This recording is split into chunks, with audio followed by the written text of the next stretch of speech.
I am live. I'm reading out of Lord of the Horizon. It's a Joan Marshall Grant far memory book about her life as Ra-Ab, a mayor in ancient Egypt. We met Ra-Ab in another of her books, The Eyes of Horus, which were a group who defeated Set in the Battle of 600. This plays a long time ago. This is part 4. The new direction.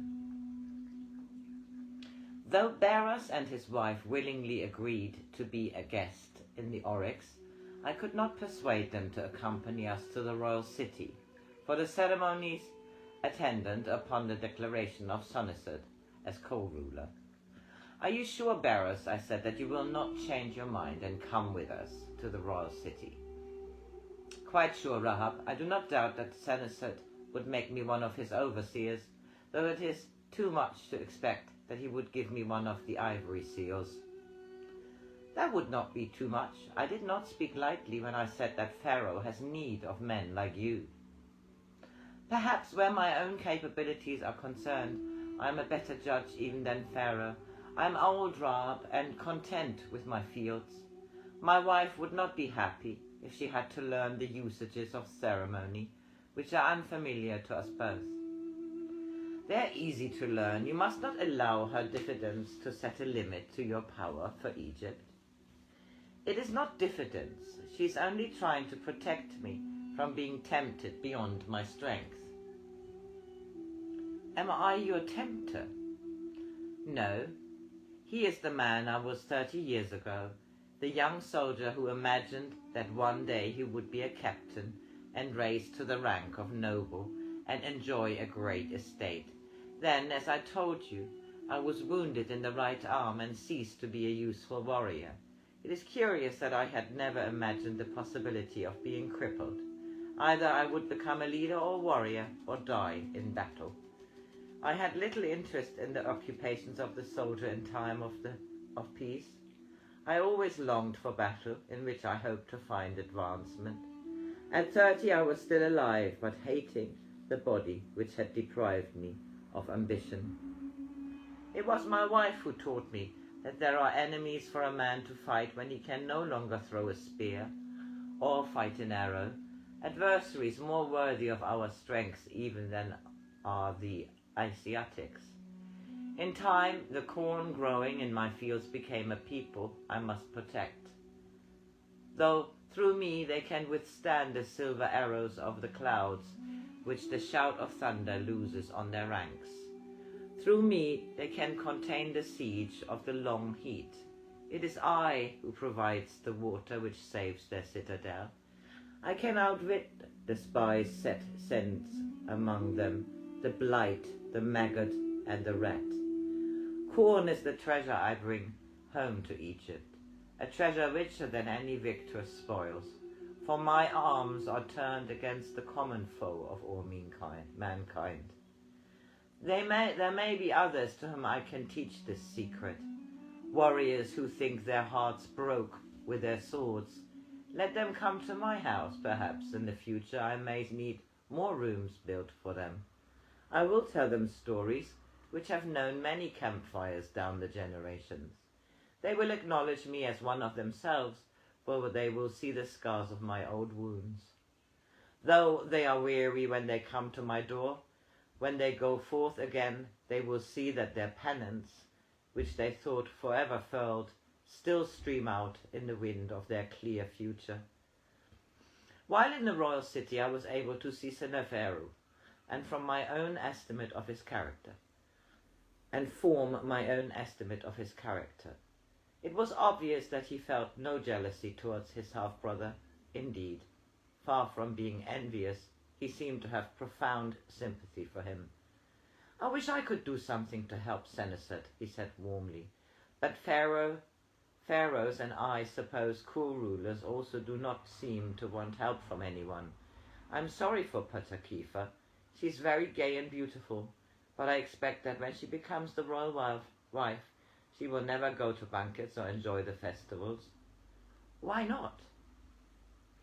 My mother lives almost entirely alone except for her personal attendants. It would not be fitting for her to seek entertainment which her husband does not share.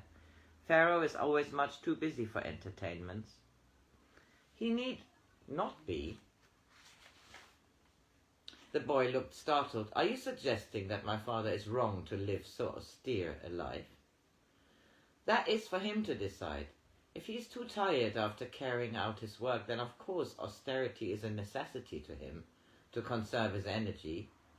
You mean that if Pharaoh were young and strong, he could go hunting and enjoy the pleasures of ordinary people? Of course, he is a man like other men. I didn't realize that, he said slowly. I suppose I always thought that everything my father did was necessary. Do you, Ra-Ab Hotep, enjoy yourself in spite of being a nomarch? I do more than that. I enjoy being a nomarch. Work is unpleasant only when it is uncongenial. And what I have to do is most exciting. Exciting? Yes, would it surprise you that a sculptor is excited when at last he sees the granite on which he works? It's very, very bright, sorry. It's excited when at last he sees the granite on which he works taking the shape which he has so long held in his mind. The Oryx is my block of granite. The rough shape of the statue could already be seen before my father handed me his sculpture's tools. Each time I'm able to bring happiness to one of my people, it is as though I freed another chip of stone, and so brought the final vision nearer its fulfillment. Don't you do it because it's your duty? Our first duty is to Ra. Ra decrees that we shall always act out of love, and to act out of love is to be happy. Therefore it is our duty to be happy. I thought duties were unpleasant, something we had to do because the gods demanded it. What a strange paradox, that would make ourselves unhappy because we had been told to be happy. Won't the court be so dull now that Senusert shares the crook and flail? It will depend on your conception of dullness. His part of the palace will be like any other house where a man welcomes his friends. Who will be his friends? That you will discover for yourself. Will they all be nobles? I should think that very unlikely. The eyes of Horus are as near kinsmen. They are chosen not by rank, but by quality. So you need not be surprised if at a banquet given by Senusert you see a man whose father was a field worker, seated in the place of honor. Will they be nice to my mother? He asked anxiously. Do you think Patakifa will go to see her sometimes? My mother is often very lonely.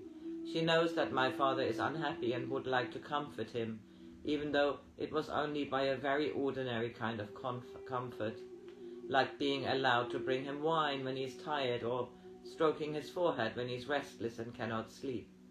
He never allows anyone to do things like that for him. I used to try when I was younger. The vizier told me to, but though my father was kind to me and gave me everything I asked for, I always knew he was eager to be left alone. Senusert says you're one of his oldest friends, Ra-Ab Hotep. Couldn't you tell him it is the duty even of Pharaoh to be happy? Little bit and a Pharaoh know how much I longed to do that. But though Amenemhet received me most graciously, expressing his profound gratitude for this way in which I had educated his son, the easy friendship which used to exist between us had vanished. He asked what favours he could grant me in return for what I had done for Senusert. I might have been a high priest being asked how much tribute should be given in honour of the god in whose name my temple had been dedicated. He inquired about the welfare of my children, but I knew the subject had no real interest for him.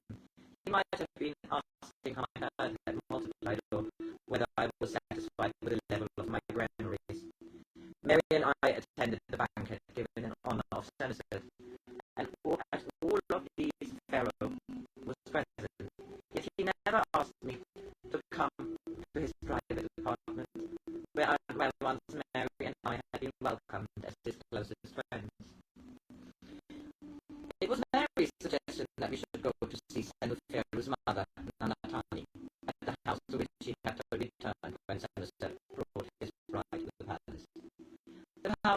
been occupied